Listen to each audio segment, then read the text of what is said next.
Meus queridos, hoje eu estive pensando sobre essas ondas de pessoas que se levantam como profetas para dizer sobre o futuro e de previsões que fizeram no passado e que estão acontecendo exatamente como vemos na realidade, gente de alguns cantos desse mundo, junto com lideranças globais, mundiais, reafirmando alguns acontecimentos que predisseram desde antes, inclusive o coronavírus saindo da China. O que temos a dizer a respeito disso? De que fonte ele fala isso? Que atenção nós devemos dar a essas pessoas? E se elas foram acertadas nesse ponto, então será que devemos continuar prestando atenção no que elas têm a dizer? Porque de repente elas vão predizer corretamente os próximos dias, esse ano, o ano que vem, enfim. Isso causa um reboliço no meio até mesmo evangélico, de pessoas tentando discernir essas vozes. E, na verdade, muitos nem buscam discernimento. Se encantam, encontram algumas coerências e se entregam a àquilo que essas pessoas, esses profetas, ou seja lá o título que colocam sobre si, enfim, como deveria vermos essa questão? E pessoalmente e especificamente falando como pastor e alguém que está olhando para a igreja e estudando Apocalipse, eu me sinto revoltado e indignado.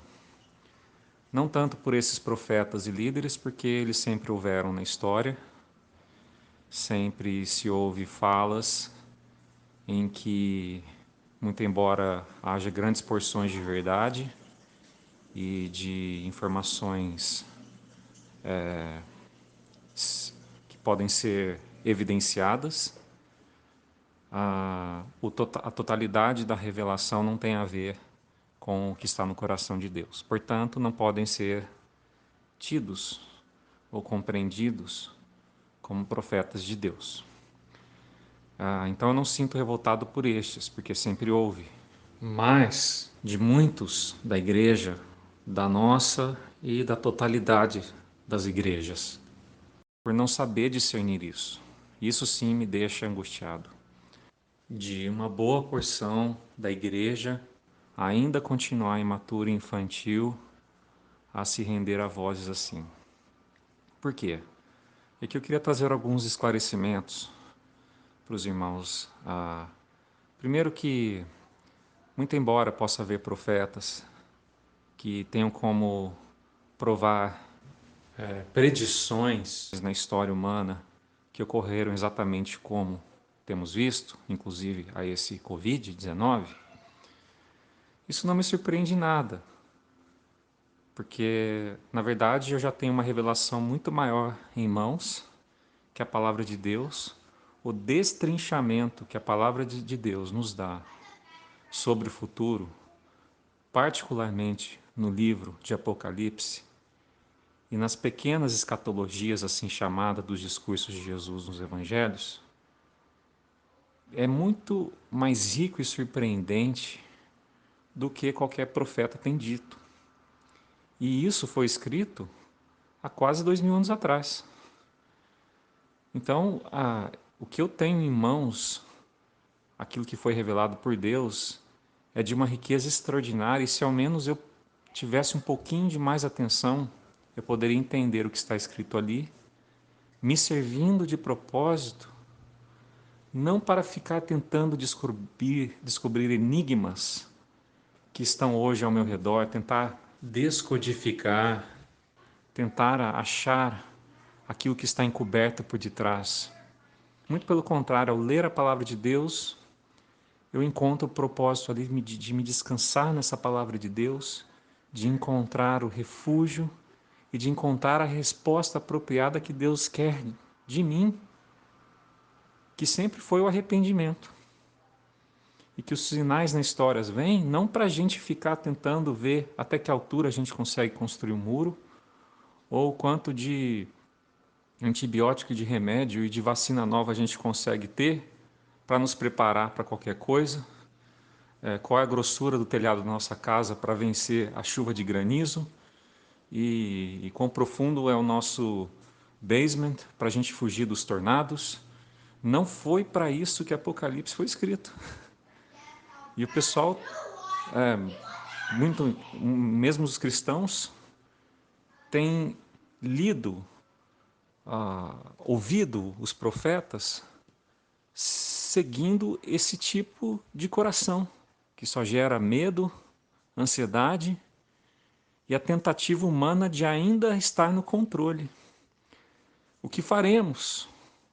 O que a igreja vai fazer? De repente, Jesus deixou a igreja ao léu e cada um agora é por si. Vou correr na floresta, vou fugir para o mato. Perceba, isso é uma loucura. Uma loucura. E uma contradição a todo o propósito pelo qual os livros que falam a respeito do fim dos tempos na Bíblia dizem para nós.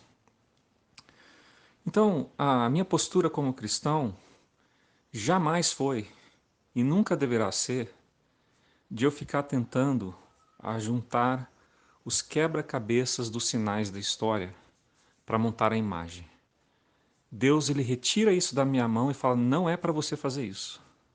Você não tem a capacidade, você é limitado e a você não pertence essa tarefa. O quebra-cabeça da história, como eu vou juntar cada pecinha, como o Covid-19 encaixa aqui, como os terremotos encaixam ali, como os tempos em que a humanidade vai se rebelar contra mim e filhos se voltarão contra os pais se encaixam ali, eu é que vou dizer. Isso é Deus.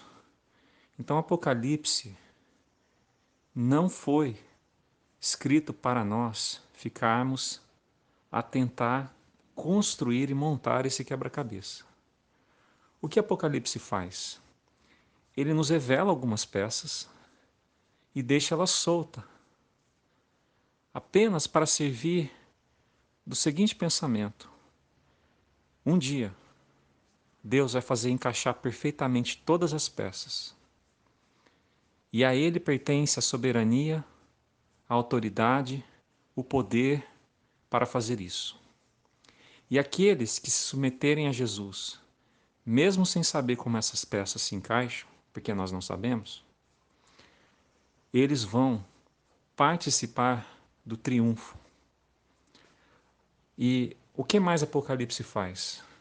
Mais do que isso, não apenas apresenta as peças, algumas peças que compõem esse quebra-cabeça do final da história, como ele nos dá já a imagem final, total desse quebra-cabeça. Quando você vai montar um quebra-cabeça, você usa a capa como esboço para você ir montando. Pois bem, Apocalipse já nos dá também essa capa. A única diferença é que nós não montamos. Nós apenas nos submetemos ao Senhor e deixamos Ele montar, porque quem constrói o quebra-cabeça e quem monta é só Ele. Mas não obstante, enquanto Deus está a construir a sua história e dar o final que Ele quer, no tempo que Ele quer, e eu não sei quando é, e nesse quebra-cabeça, Ele me chama para ser responsável, ser protagonista junto com Ele, no impacto que eu posso trazer do reino dEle aqui na história, aqui no pó desse mundo. Então eu não apenas assisto Deus concluir a história, mas Ele me chama para participar da história junto com Ele, não em medo, não me retraindo, mas eu servindo, amando e confiando a Ele, a minha vida, o meu dia, o meu futuro. Eu posso descansar absolutamente, na certeza de que Ele será suficiente e poderoso para fazer a imagem exatamente como sempre Ele quis que fosse desse quebra-cabeça. E a imagem que se tem desse quebra-cabeça é Jesus sendo o Cordeiro de Deus e o leão de Judá, dando triunfo àqueles que perseveraram fielmente em seu nome, não aqueles que tentaram se agarrar na segurança humana, no controle humano, no refúgio humano, não aqueles que ficaram a tentar adivinhar os enigmas na história, como se a Bíblia agora fosse um livro para a gente ficar deduzindo. Não. A vitória virá àqueles que perseverarem em arrependimento. Então,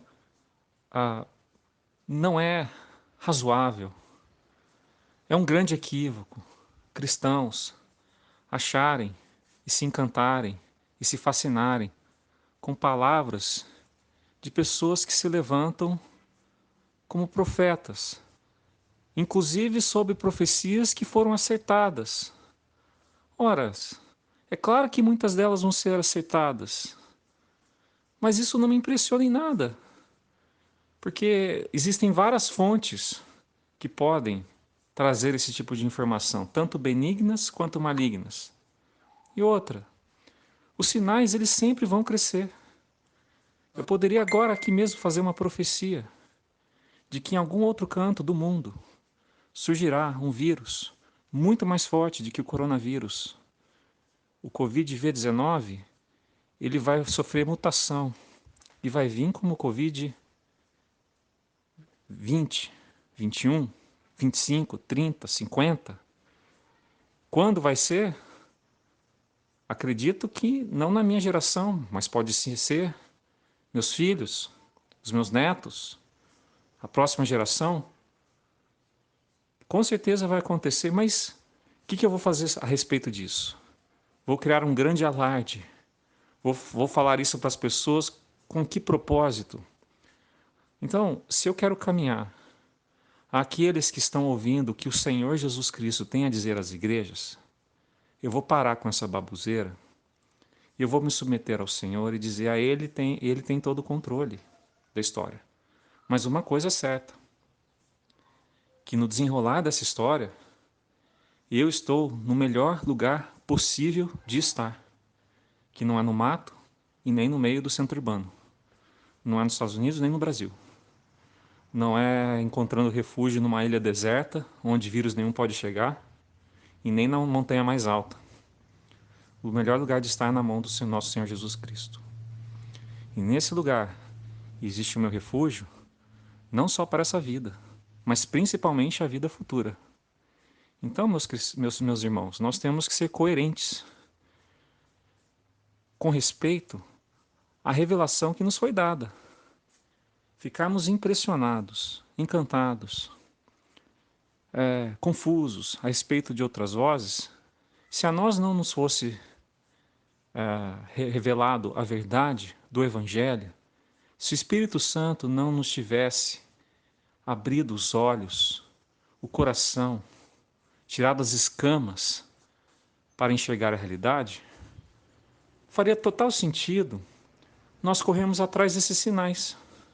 Faria total sentido eu ficar fissurado em medir, avaliar todas essas informações que a propósito somos bombardeados todos os dias pelas redes sociais e pela mídia. E eu ficaria louco atrás disso, porque eu tenho a necessidade de encontrar amparo àquilo que eu devo fazer para o hoje e para amanhã, qual ninguém sabe. Mas como eu já tenho a verdade do Evangelho em mim, eu já tenho a imagem do quebra-cabeça construída pelo próprio Deus, e Ele me garantindo que o cordeiro ele vai ser cordeiro sim, e leão vai funcionar como leão sim, eu tenho então todo o amparo que preciso, meu querido, para atravessar não só a Covid-19, que diante dos sinais dos últimos tempos, apenas uma leve brisa, mas todos os outros sinais. A total confiança em Jesus de Nazaré. Então eu não preciso de nenhum outro aparato, nenhuma outra informação. E se elas chegam, apenas confirma aquilo que a Bíblia sempre está dizendo. Portanto, não me surpreende. Não me surpreende. Então, o que deveria estar na boca de todo servo de Jesus, discípulo de Jesus, é o mesmo que estava no coração de Jesus. Importa que eu faça a vontade do Pai. E o dia e quando virá a hora, ninguém sabe. Isso pertence ao Pai. Mas enquanto não vem, a cada dia eu vou viver vigiando. Vigiando como se fosse o último. Como? Buscando refúgio? Não, vigiando para vencer o maligno, para não cair em tentação, para viver uma postura de quebrantamento, de arrependimento diante do meu Senhor. Procurando em todas as coisas que eu faço, desde a mais simples, rotineira, um vínculo ao reino de Deus, fazendo como que para Deus, entregando e consagrando todos os meus atos para Deus. Assim, pronto. Nada além disso, nada mais além disso, vai ser requerido daqueles que seguem a Jesus diante dos sinais dos últimos tempos. E vou dizer mais, daqui a alguns meses, talvez lá para setembro, outubro, ninguém mais vai estar falando sobre isso. E se falar, vai ser apenas como uma memória do tempo que passou. O pessoal vai voltar às festas, o pessoal vai voltar à rotina, alguns vão querer tirar o atraso. Enfim, o que eu quero falar com isso é que a história tem ciclos. E imaturo é aquele que se rende a um ciclo achando que aquele ciclo em si interpreta todas as coisas. Não. Já tivemos muitas pandemias na história e que muitos acreditaram que naquele tempo estava perto o fim. E erroneamente presumiram assim, porque a história tem os seus ciclos e eles voltam. E eu acredito que volta cada vez mais forte, mas são ciclos. Então a gente tem que ter um pouquinho de mais maturidade de entender a igreja dentro do contexto total da história com seus ciclos. E tentar trazer uma mensagem de impacto para a geração atual, para que ela se renda a Jesus. Porque se não é nesse ciclo, vai haver outros. E se não houver outros, você vai perder a oportunidade. E talvez os seus filhos vão ter a oportunidade, então, com os novos ciclos. Esse é o coração do Apocalipse, esse é o coração da profecia, daquilo que Jesus tem a dizer para nós. Então, eu espero que com essas minhas palavras, você tire do seu coração o peso de ansiedade, a necessidade de tentar olhar o mundo como se fosse um grande enigma para você ficar descobrindo os códigos que têm que ser desvendados. Você não vai conseguir. E se continuar, você vai ficar louco e vai ficar temeroso. Pelo contrário, você encontrar o refúgio, o alívio, a segurança em Jesus, que é o Cordeiro de Deus e o Leão de Judá, e que já tem em suas mãos o quebra-cabeça todo montado e a figura feita. E o que ele pede de nós é o arrependimento e o descanso nele. Que assim seja, meus queridos. Amém.